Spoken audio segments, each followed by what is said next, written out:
Yan. Bakit? Alam niyo walang lalabas? Hindi mainit eh.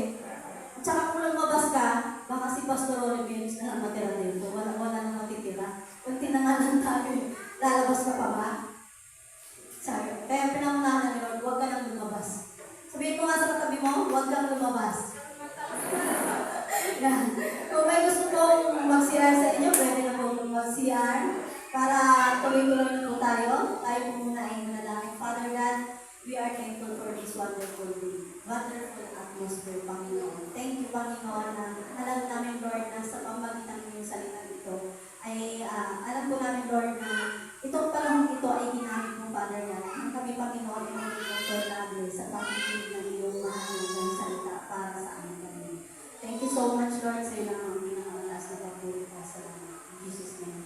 Amen. Yan. So, ang ating series po is The Unlimited God. Tapos, parang na-step up natin yun, yung Unlimited God. Ito, dahil nagkaroon tayo ng Mother's Day special at yung ni Pastor Rob message. So, ngayon ay, ang topic natin ay, ang walang hanggang Diyos. The Unlimited God na kumikilos sa gitna ng apoy. Namang galing sa Daniel 3 verse 1 to 3. So, unahin po natin, basahin po natin yung Daniel 1 verse 1. Sabi po dyan, si Haring Nebukadnezar ay nagpagawa ng ribultong ginto na 27 metro ang taas at may 3 metro naman ang lapad. Ipinatayo niya ito sa kapatagan ng Dora sa lalawigan ng Babylonia. Si Haring Nebukadnezar ay gumawa ng isang larawang ginto na itinayo niya dahil ginagamit niya ang kanyang kapangyarihan upang magtayo ng mga idolong sumasalungat sa ating Panginoon. Ano ba yung mga idolo mo ngayon? Pera? Gadget? Artista? O problema?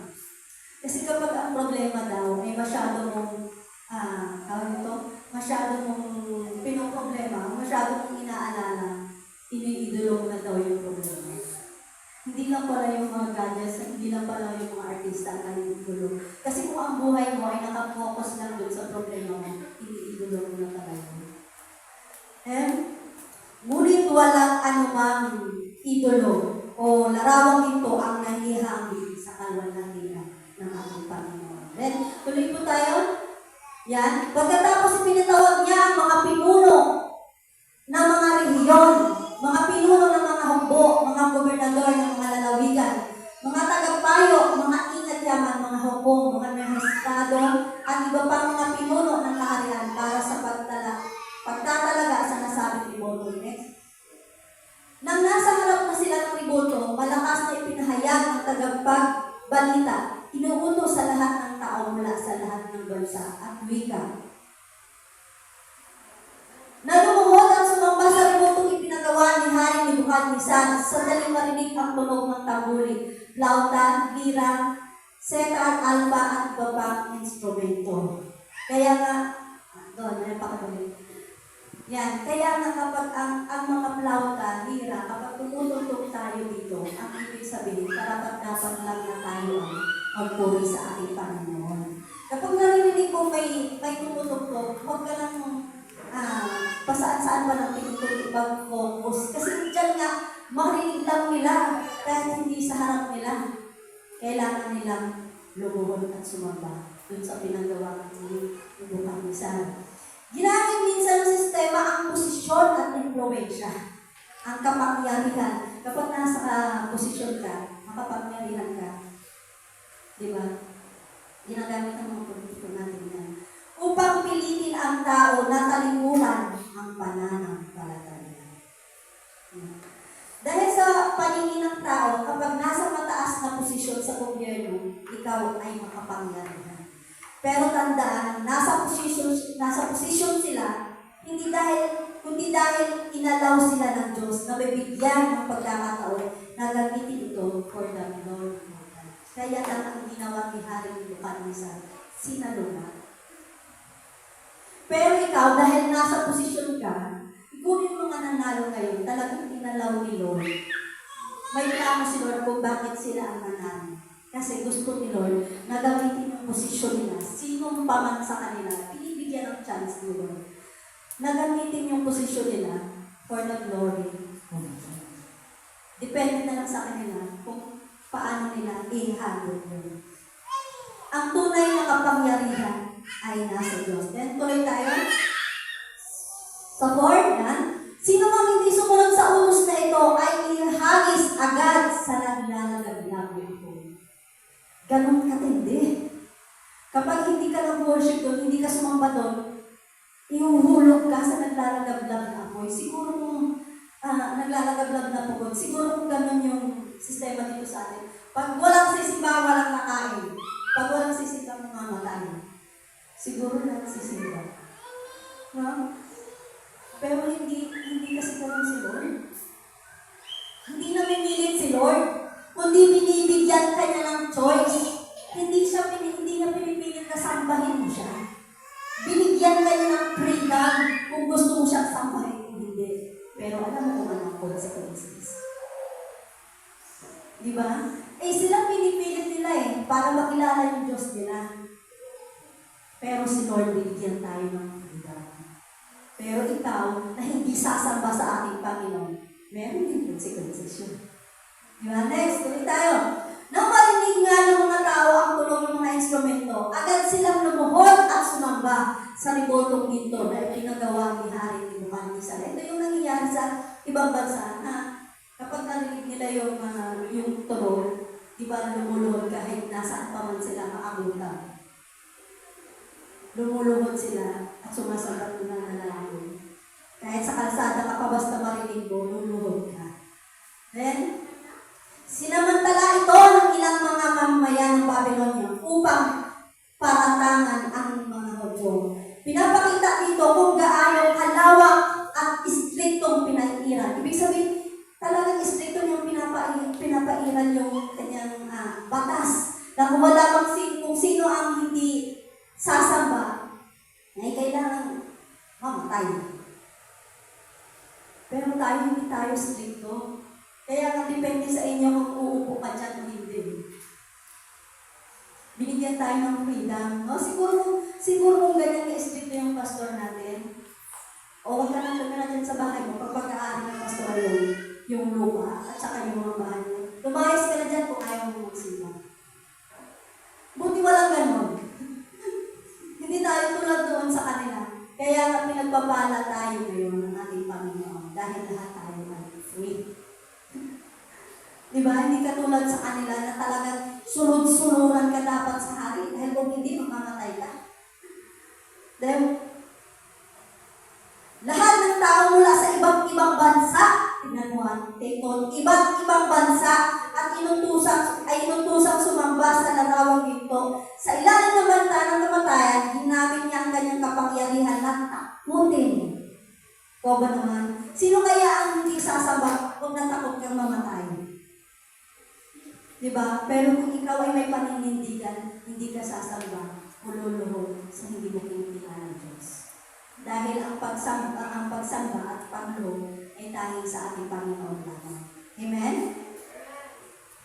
Then, ginamit niya yung takot na ito para sa mga tao, para ito yung kanyang makontrol. Siyempre kapag takot ka, kukontrolin ka talaga. Ang banta ng kaparusahan ay ginamit upang supilin ang pananampalataya.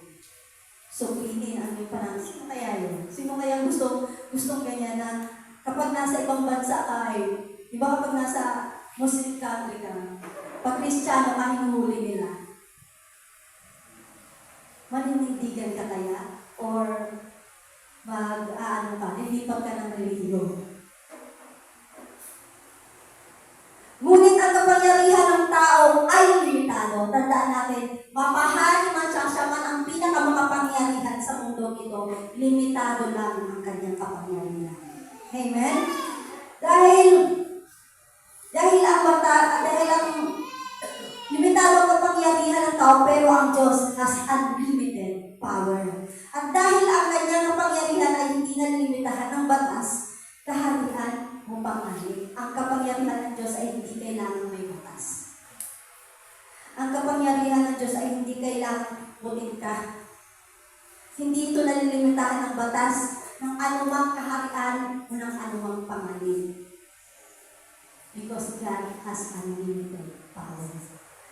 At ang Diyos ay hindi na namimili na sambahin siya dahil binigyan niya tayo ng choice kung ikaw ay sasamba o lalayo sa Kanya. Nakadepende na yun sa'yo kung sasamba ka sa Panginoon o lalayo sa Panginoon. Diba? Hindi ka mag-estricto ang ating Panginoon, hindi ka tulad ni Hari Nebuchadnezzar. Ngayon, tuloy po tayo, 7. Sabi nila kay Hari Nebuchadnezzar, mabuhay ang mahal na hari. Inutos po ninyo na lumuhod at sumamba sa inyong ribultong ginto. Ang sino mang makarinig sa tugtog ng mga instrumento, ang sino mang hindi sumunod ay ihagis sa nalalagab-lab na pugon. Yan. Next. Hindi po sumunod sa utos ninyo sina Sadrach, Mesach at Abednego. Ang mga Hudyong inilagay ninyo bilang mga tagapamahala sa Babylonia. Hindi po sila naglingkod sa inyong Diyos ni sumamba sa ipinagawa niyang ribultong ginto. Nagalit si Hari Nebuchadnezzar nang marinig ito at ipinatawag niya ang tatlong lalaki. At sabi niya, Sadrach, Mesach at Abednego, totoo bang hindi kayo naglilingkod sa aking mga Diyos na ni sumamba sa ribultong ginto na aking pinagawa? Inuutos ko sa inyong lumuhod kayo at sumamba sa ipinagawa kong ribulto, sandaling marinig ninyo ang tunog ng mga instrumento. Kung hindi, ipakahagis ko kayo sa naglalagab na pugon. Sa palagay ba ninyo'y may Diyos? Sabi niya, take note. Sa palagay ba ninyo'y may Diyos na makapagliligtas sa inyo mula sa aking kapangyarihan? Di ba doon pala nagmataas na siya? Walang ibang Diyos na mas makapangyarihan sa Kanya ang nasa isip niya. Kaya nga sabi niya, may iba pa pang Diyos na mas makakaligtas sa inyo sa aking kapangyarihan, sa aking mga kamay. Ito ay nagpapakita ng pagsunod sa karamihan sa utos ng hari dahil sa takot. Pero may tatlong nanindigan dahil alam nilang ang kanilang Diyos ay mas makapangyarihan kaysa sa kanilang hari. Bakit? Alam ng tatlong ito na may hari na mas makapangyarihan sa kanya. Sa larawang ito at kahit paman sa anong kaparusahan, alam ng tatlong ito na yung Diyos na pinaglilingkuran nila ay mas mataas kaysa sa anumang kaparusahan. Kaya wala silang takot. Naninindigan sila sa ating Panginoon. Yan, sino ang Diyos? Yan, sunod. Sinabi sa Sadrach, Mesach at Abednego, mahal na haring Nebuchadnezzar, wala po kaming masasabi sa inyo tungkol sa bagay na ito. Gawin ninyo kung iyan ang gusto ninyo. Ang Diyos na aming pinaglilingkuran ang magliligtas sa amin sa naglalagab-lab na pugon at mula sa inyong kapangyarihan. Kung hindi man niya kami iligtas, sabi mo, kung hindi niya man kami iligtas, hindi rin kami maglilingkod sa inyong mga Diyos. Nisasamba sa ribultong ginto at ipinagawa ninyo. Sabi niya kasi, sino ang Diyos na magliligtas sa inyo sa aking mga kamay? Makikita dito na nagmataas ang hari na sinasabi niya na walang ibang Diyos na makapagliligtas sa kanila. Sino ang Diyos na makapagliligtas sa inyo sa aking mga kamay? Ito ang tanong ng mga taong hindi nakakilala sa tunay na Diyos. Ngunit ang walang hanggang Diyos ay hindi limitado sa sitwasyon. Siya ang may huling salita. Amen? Hindi pa rin yung hari ang haring si Nebuchadnezzar ang may huling desisyon, ang may huling salita, kundi ang ating Panginoon. Amen? Kaya ang tunay na pananampalataya ay hindi lang sa happy ending. Bakit hindi lang sa happy ending? Kasi ang sabi niya, kung hindi naman kami ililigtas, ibig sabihin, hindi sila sigurado kung ano ang mangyayari. Pero nananatili ang kanilang pananampalataya sa ating Panginoon. Hindi lang pala sa happy ending, na kung kahit walang paggarantiya na kaligtasan, basta tapat ka lang sa Diyos. Lord, kahit mga amang Minnesota, hindi namin kagustuhan kung bakit kami iligtas. Hindi pa rin kami maglilingkod sa Diyos mo. Grabe, ang tindi. Kahit kamatayan ang kapalit, hindi pa rin sila maglilingkod doon sa Diyos na pinagawang hangin para sa amin. Ganon din dapat ang ating paninindigan. Kahit sino pang tao makasalamuhan natin. Oh. Pare, muna tayo. O, shot lang muna. Kunti-kunti lang, hindi ka naman nakikita ni Pastor eh. Maninindigan ka kaya. O gusto kang isama sa mga group activity na hindi kaaya-aya. Gusto mo kaya sumama? Maninindigan ka kaya. Hindi ka naman nakikita ni Pastor eh. Pero hindi mo alam. Kahit saan ka pumunta, may bubong mo wala. Nakikita ka ng ating Panginoon. Ba? Pupuskit na naman to ah. Then, dahil naniniwala tayo na walang imposible sa Diyos. Pero sabi nila, ngunit kung hindi man kami may liligtas, hindi pa rin kami sasamba. Dahil ang pagsamba sa Diyos ay hindi lang dahil sa kanyang kapangyarihan, kundi dahil siya ay siya at siya ay Diyos. Amen? Hindi lang tayo sasamba sa ating Panginoon dahil siya ay makapangyarihan. Mas gusto kong maglingkod sa ating Panginoon. Mas makapangyarihan siya kay Hari Nebukadnezar. Hindi lang doon.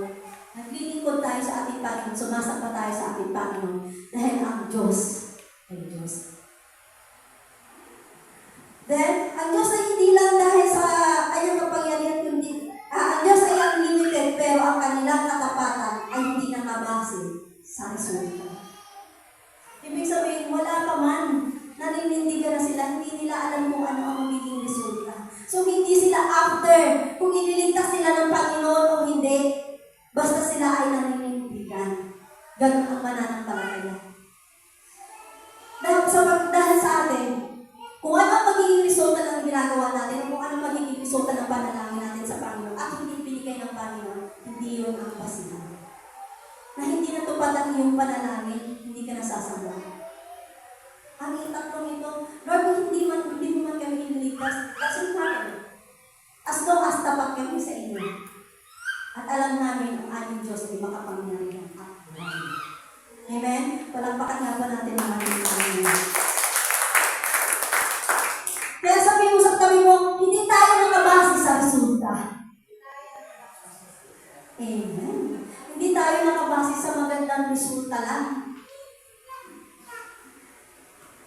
Dahil ang Diyos ay karapat-dapat na sambahin sa hirap at ginhawa.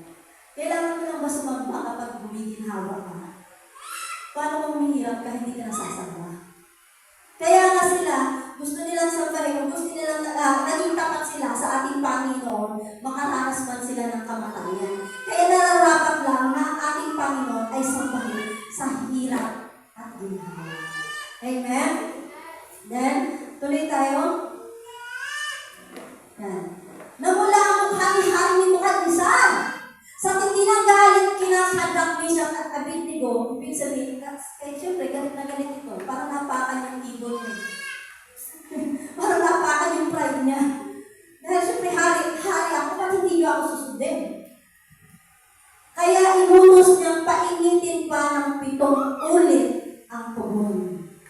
Then, inutusan din niya ang ilan sa mga pinakamalakas niyang kawal na gamusin sina Shadrach, Meshach at Abednego at ihagi sa naglalagab-lab na ako. Sabi niya, pakibalik yan.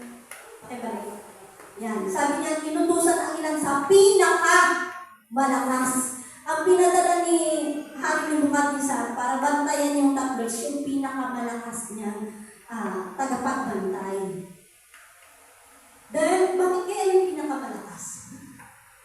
Para hindi basta-basta makatakas itong tatlong ito.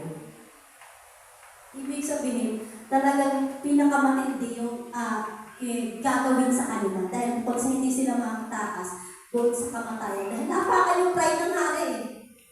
Ba, kayong tatlo lang ang hindi maniniwala sa akin? Hindi sasamba sa Diyos, hindi tutupad sa batas na pinatupad ko. Kaya sabi niyan, ihahagi sila sa naglalagab-lab na pugon. Then, ginapos niya sila nang hindi na inalis ang damit, ang panloob at panlabas. Take note ha, ginapos sila. Ibig sabihin, wala silang chance na iligtas yung mga sarili nila. Turbante at iba pang nakasuot sa kanila at inahagis sila sa naglalagablag na apoy. Paano kaya sila makakaligtas doon? May tinalian na nga sila. Nakatali. Dahil sa mahigpit ang utos ng hari na patindihin ang init ng pugon, lumabas ang apoy kaya nasunog at namatay ang mga kawal na nagdala ng Shadrach, Meshach at Abednego. Sino nga yung kawal na yon? Yung pinakamalakas. Lumabas lang yung apoy at ibig sabihin, pinapakita na doon na ang tindi ng apoy ay totoo. Ang sobrang init ng apoy ay totoo. Bakit? Kahit yung pinakamalakas ay namatay. Ang ibig lang sabihin nun, kahit sino ka pa mang pinakamalakas, pinakamatibay, pinakamatindi, sa harapan ng Diyos, wala ka.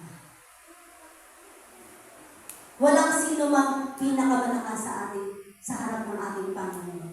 Walang sino mang walang sino mang mag-pride sa ating Panginoon.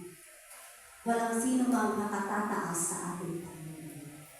Kahit ikaw pa ang pinakamatibay, kahit pa ikaw ang pinakamakapangyarihan, kahit pa ikaw ang pinakamalakas, it doesn't matter.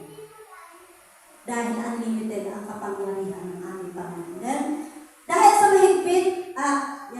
mahigpit ang utos ng hari, ayun, sunod. Samantala, nakagapos pa rin na bumagsak sa naglalagab na apoy ang tatlong kabataan. Nakagapos sa naglalagablab na apoy ha. Nakagapos sila, wala silang chance na iligtas ang kanilang sarili. Nagtaka lang na patindig si Hari Nebukadnezar at itinalayo sa kanyang mga tagapayo. Hindi pa tatlo lamang ang hinahari sa apoy? Opo, sagot nila. Bakit apat ang nakikita kong walang gapos at naglalakad sa gitna ng apoy nang hindi nasusunog? At ang tingin ko sa ikaapat ay parang anak ng Diyos. Nagtaka na siya. Then, lumapit si Hari Nebukadnezar sa may bungangan ng pugon, sinabi niya, lumabas kayo riyan at halik kayo dito sa Meshach at Abednego, mga lingkod ng kataas-taasang Diyos. Lumabas na silang tatlong mula sa pugon. Sabi niya, mga lingkod ng kataas-taasang Diyos. Itong si Hari Nebukadnezar na hindi naniniwala sa Diyos, biglang naniwala sa Diyos. Kaya nga sabi niya, mga lingkod ng kataas-taasang Diyos, ganon ang kapangyarihan ng ating Panginoon. Na kahit hindi ka man naniniwala sa ating Panginoon, kapag ang Diyos ang kumilos, walang makakahadlang kahit ikaw ay naniniwala. Amen? Palakpakan nga po natin ang ating Panginoon.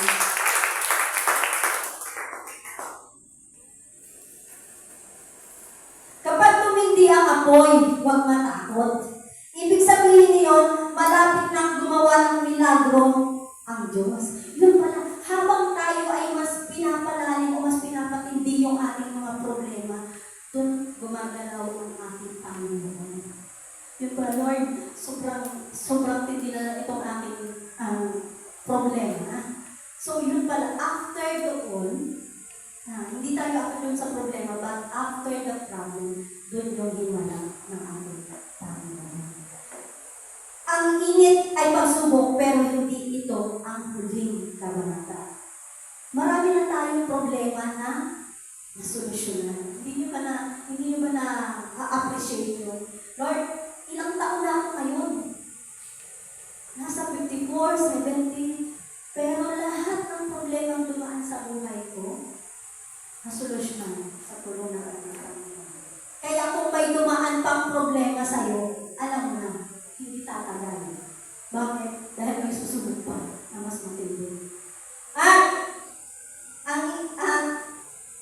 Kapag wala nang kayang gawin ang Diyos, ang tao doon kumikilos ang Diyos. Bakit walang kayang gawin ang tao? Bakit si Shadrach, Meshach at Abednego, wala silang kayang gawin para iligtas ang sarili nila. Why? Nakagapos kung saan wala ka nang kayang gawin, wala nang kayang gawin ang tao, doon kumikilos ang Diyos. Lahat na gawa mo na, inaalam mo si Lord na minsan lahat ng kaparaanan mo is negative. Sa lahat ng problema mo o sa nararanasan mong problema, gumawa ka ng kaparaanan. Pero lahat yun ay negative at hindi na solusyon ang problema mo. Bakit? Gustong ipakita ng Panginoon ang kanyang pagkilos sa buhay mo.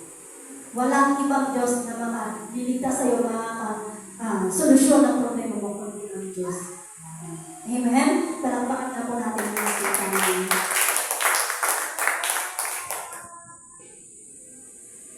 Sabi dito, may pamilyang Kristiyano na nilimas ng sunog ang bahay. Sa gitna ng abo, nagsimula silang muli. Ngayon sila ay may mas mataas at malaking bahay at nagba-Bible study sa kanilang sana. Meron isang pamilya kasi na hindi sila naniniwala sa Diyos. Kaya ang ginawa ng Panginoon, kasi nakabase sila sa kanilang kayamanan, nakabase sila sa ganda ng kanilang bahay, nakabase sila sa kanilang mga ariyan. Ang ginawa ng Diyos, lahat yun tinupo. Kaya ngayon nangyari sa ating ibang bansang nakarami, lahat yun tinupo ng Diyos. Bakit? Hindi sila naniniwala sa ating Diyos. Kasi sila, ang buhay nila, trabaho bahay. Kaya may kasabihan, doon sila na, time is gold. Kung papapatay-patay ka daw, hindi ka aasenso. Pero hindi yun ang mahalaga sa ating Panginoon. Inaayos mo ang buhay mo, pinagpapala ka ng Panginoon, pinagpapala ang buhay mo, gamitin mo ang pagpapala na yan para sa ating Panginoon. Hindi na gagamitin mo yung talento mo dahil sa mayaman ka na, dahil sa iyong talento, gagamitin mo yun para hindi ka maniwala sa Diyos. Bakit? Sino nakakaalala nung palabas ni Ann Curtis at ni Christine Reyes? The Genius? Yun. The Gifted pala yun. The Gifted. So, si Ann Curtis doon, kahit utak, kaya niyang kalimutin. Bakit? Isa siyang gifted na babae, na estudyante. So, napakatalino niya, kaya hindi siya naniniwala ng Diyos. Bakit? Ang lahat daw ng bagay, sabi niya, ang lahat ng bagay na meron dito sa mundo, may kaluwanan. At hindi ka binagawa ng Panginoon because it's scientific basis. Dahil siya ay isang matalino, lahat ay kaya niyang bigyan ng solusyon at paliwanag. Kaya hindi siya naniniwala sa Diyos. Ito, si Tekla, tinanong, sabi ng isang host, kung may babaguhin sa itsura mo, ano ang ipapagawa mo? Sabi ni Tekla, wala. Bakit? Diyos na nagkamali, tao pa kaya. Pero hindi nagkakamali ang Diyos patawan niya lang yun dahil sa itsura niya. So, kaya ang doktor, nagkakamali din yan. Kung ang scientist, nagkakamali din sila. Dahil ang kanilang talino ay limitado. Pero ang talino ng Diyos, hindi natin matalo. Amen? Kahit gifted ka pa, hindi mo kaya matalo at pag-iisip ng ating Panginoon. Yan, kaya sabi niya, hindi na daw niya babagoy ng sarili niya. Dahil yun yung creation ni Lord para sa kanya. E baka magkamali pa ang doktor. Mas lalo iba. Dahil saan tayo?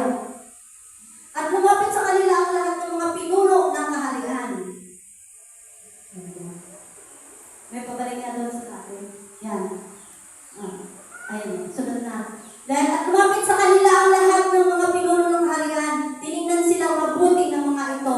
Wala man lamang nakitang bakas ng apoy ng katawan ng tatlo. Ang apoy sa katawan ng tatlo. Hindi nasunog, ni bahagya man lang ang kanilang buhok at ang kanilang kasuotan. Hindi rin sila nag-amoy puso. Wow! Pero yung lumabas lang yung apoy, namatay yung pinakamalakas na tao. Pero dito, hindi sila nasunog kahit yung buhok nila. Dahil alam niyo ba ang tayong sunog doon? Yung kanilang talikana. Bakit? Yung kanilang tali, yung tinaling sa kanila lang ang nasunog. Ang Diyos ay hindi lang nagligtas sa apoy, kundi sumagsama pa sa loob ng apoy. Ibig sabihin, hindi lang tayo nililigtas ng Panginoon sa ating problema. O hindi lang siya nagliligtas sa atin o narasolba ng problema, kundi sumasama siya sa ating mga nararanasan. Kaya doon ang ating Panginoon sa gitna. Hindi niya tayo pinababayaan. Upang samahan sila. Dahil hindi siya malayo o tahimik, kundi aktibong kasama sa gitna ng pagsulong. Kala mo tahimik ang ating Panginoon sa gitna ng pagsulong. Hindi pala. Aktibo pala ang Panginoon na sumasama sa atin. Ang Diyos ay hindi lang tumutulong. Kasama siya mismo sa gitna ng apoy. Hindi tayo pinababayaan, hindi rin niya tayo sinusubok ng mag-isa. Yun pala, no? Akala natin sinusubok lang tayo mag-isa, hindi pala. Kahit hindi tayo sinasamahan ng mahal natin sa buhay, kasama natin ang Diyos sa lahat ng pagsubok. Dahil hindi kaya limitahan ng tao o ng pinakamatinding apoy ang ating Diyos because God has unlimited power. Kapag ang Diyos ang nagligtas, buong kang lalabas sa pagsubok. Kaya nga dyan nakalabas sila eh. Kumpletong proteksyon ang ibibigay ng ating Panginoon. Wala kang amoy ng pagkatalo. Kasi hindi sila nangangamoy puso, kundi amoy ng biyaya, pananampalataya at tagumpay. Amen? Hindi lang sila nasunod. Pero yung nakatali sa kanila, yun ang nasunod. Bakit? Sinunog na ni Lord yung mga nagpapahirap sa inyo. Bakit? Tingnan nyo ha, kung bakit binibigyan tayo ng problema ng Panginoon. Ito, take note ha, kung bakit tayo binibigyan ng problema ng Panginoon. Ano ang nakasulog doon sa nakatali sa kanila? Yung mismong apoy. Ibig sabihin, kung ano man ang nararanasan nating problema, yun ang magpapalaya sa atin. Ibig sabihin, nagkakaroon tayo ng lesson. Bakit? Kaya nga binigay sa atin yun ng problema ng ating Panginoon eh. Dahil dun mawawala yung nakatali sa atin, yung pagpahirap sa atin.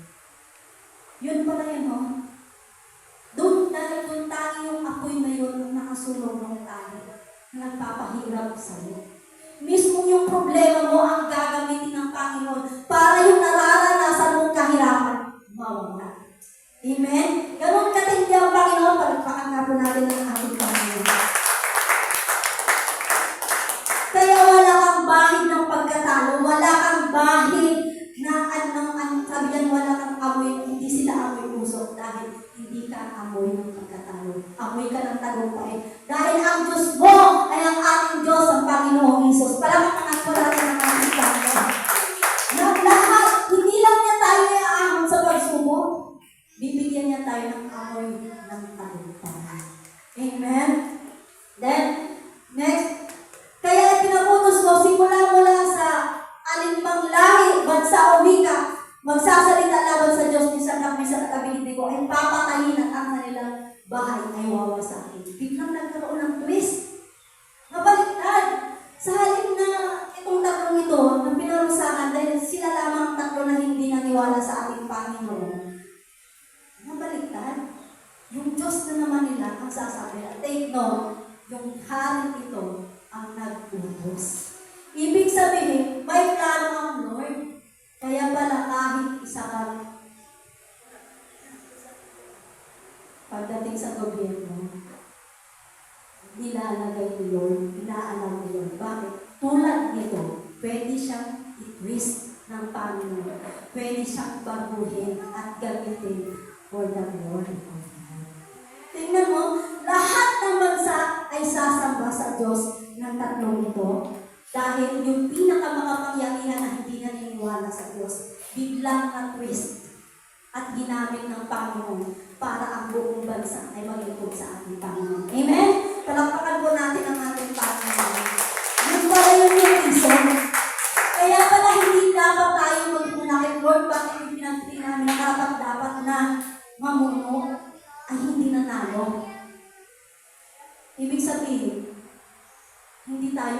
susunod. Bakit? May plano ang Lord kung bakit siya inilagay doon. Hindi mo man siya binoto o binoto. Masama man siya o mabuti. Dahil kahit ang pinakamasamang tao, kaya baguhin Lord at gamitin ang kapangyarihan niya para sa lahat ng tao na makapaglilingkod sa ating Panginoon. Amen? Yung pala yun. Kaya sabi ko, Lord, thankful kami po. Hindi man lahat ng aming pinanalangin ay nanalo. Yun pala may plano para sa bayan namin. Para sa aming lahat. Amen? Then, at sinasabi ko siya at 20 ay itinaas niya sa tungkulin sa lalawigan ng Babylon. Yun pa pala, itinaas pa sila.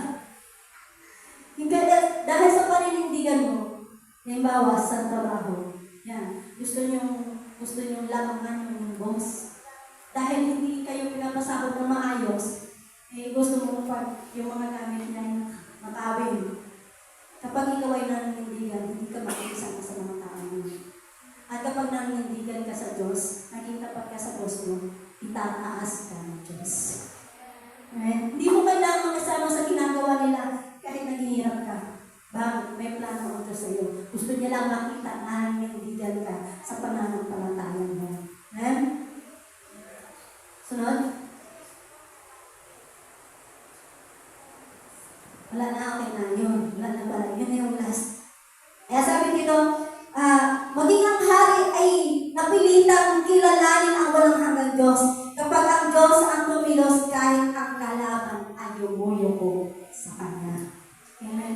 Kaya kahit sino mang nakatalaga sa posisyon, masama mabuti, ang kahit kalaban siya, hindi, mapapademonyo man yan, o ano, yumuyo sila sa ating Panginoon. Tulad ng message ni Pastor Leonard last week, kahit ang demonyo ay inutusan ng ating Panginoon.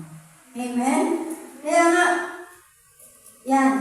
Kaya sa pagbukas natin, ang Diyos ay walang hanggan, walang limitasyon, at walang takot sa kahit sino pa mang makapangyari. Amen? Kaya ngayong umaga, tumayo po tayo. Ngayong umaga, ano man yung nakatalik sa inyong nagpapahirap, ano man yung problema natin. Gusto natin ipanalangin, papangunahan tayo ni Pastor. Lord, ito yung nagpapahirap sa akin. Ito yung problema ko ngayon. Dahil ang sabi ng Panginoon, mismo siya ay inilandas ka ng buo. At yung tanging kalat na yun ay nawala na, nasunog na. Kaya gusto ipa-appreciate ng Panginoon sa iyo na lahat ng yan ay tinapos na ng ating Panginoon. At pangunahan tayo ni Pastor.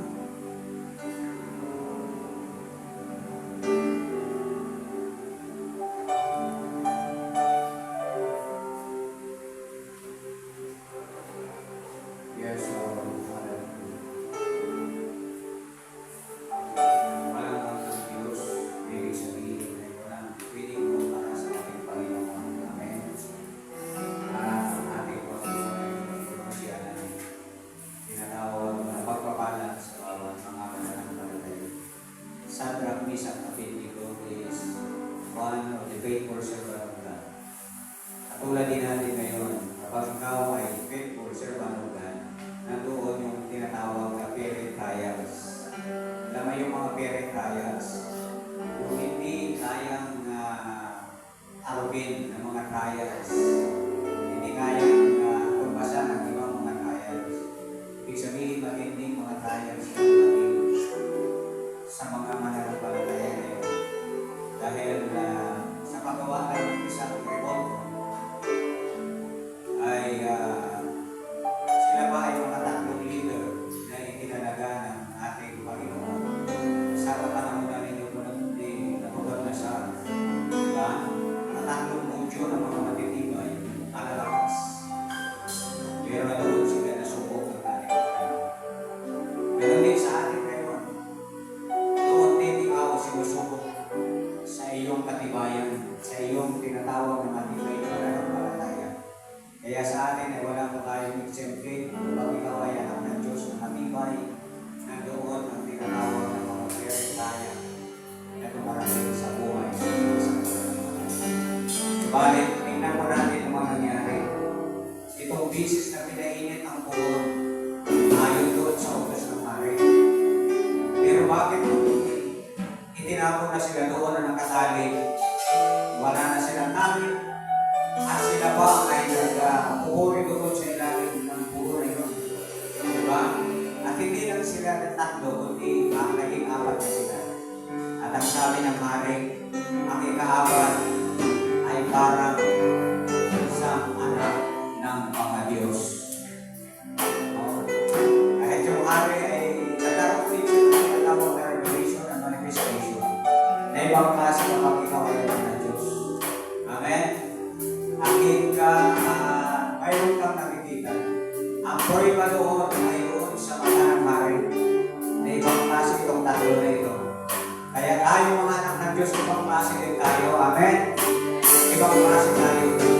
Pagkabat nakasalat ko tayo doon sa pugon at alam ng Diyos na ikaw ay kanyang iniligtas dahil sa ating makapanampalataya sa Diyos. Wala tayo, hindi po tayo pwedeng lumuhod doon sa Diyos-Diyosan. Alam ng tatlo na iisa lang ang kanilang luluran, ang Diyos ng katas-takasan at Diyos ni Abraham, Isaac at Jacob, yun lamang ang ating paglilingkuran at luluran. Maraming mga tao na naglilingkod sa iba't ibang mga Diyos, pero dapat huwag nating luhudan yung mga Diyos na yun. Huwag lamang tayo magluhod sa totoong Diyos natin. Amen? Hallelujah! Kaya lahat ng may mga pangailangan, may lahat ng may mga parent trials or trials, small and big trials, na naranasan natin ngayon. Ano man yan, hindi natin alam, pero alam ng Diyos. Doon na mayroon kang puso sa loob ng puso mo. Napanalangin na hindi natin natatanggap. Pero sa oras na ito, iyak na tayo gawin mo nito. Taas po natin ang ating mga kamay. Hallelujah! Kung kayo ng tamang kamansin, ay mapahagi ng ating kagawa ng ating kagawa. Pwede natin ipatong yung ating dalawang kamay sa bahagi. At ng ating kanang kamay, taas po natin sa ating Panginoon. Dahil yan, minsan din ay nakahagdan sa ministeryong ipinagkatiwala ng ating Panginoon. Sa oras na ito, alam ng Diyos, yan ang kailangan mo. Alam ng Diyos na kaya niyang magalingin ang mga karamdaman. At alam ng Diyos din ang iyong ating mga pangailangan financial, ang ating pangailangan physical, ang ating pangailangan material, ay kayang ipagkaloob ng ating Panginoon sa umaga nito. Lord, narito ang aming mga kamay, nakataasugan sa biyaya ng iyong trono, na ito ay tanggap ng aming pagsuko, tanggap ng tagumpay, at tanggap ng pagmamahal sa aming lalaki. At tanggapin, Panginoon, na wala din kami kakainin o wala ikaw sa puso namin. At tanggapin ito, Panginoon, ng aming pagpapakumbaba ng aming sarili. Lord, everything we have holding to your name, and this is also our bow down before you. And we acknowledge our nothingness before you. We can do nothing without you. Kaya nga po, Lord, ikaw lamang ang mayroong magagawa sa buhay namin. Sa puso namin, sa kaisipan namin, ay may mga limitasyon. Sumalit ang tatlo na ito, alam niya na kanyang pinagpilihan. Isang niya, isang kapit nito, ay ang totoong Diyos. Totoong Diyos ang Diyos ni Abraham. Diyos ni Isaac, ang Diyos ni Jacob. Sa oras na ito, ang mga tinataas namin po ang lahat ng pangangailangan sa iyong harapan. Ito man ay karamdaman. Ito'y iyong pinagaling. In the name of Jesus. Sabi ng ating Panginoon, sa ating latay, lahat ay ating pinagaling. Sa ating pagpago sa cross, kayo ay pinalayan. Sa ating kahumaran, kayo ay ating pinasukan. Sa ating buto, kayo ay ating pinagaling. Sa ating pagpauhaw, kayo ay naibisan ng buhay. Lord, salamat sa mga pangako mo ngayong umaga. Sa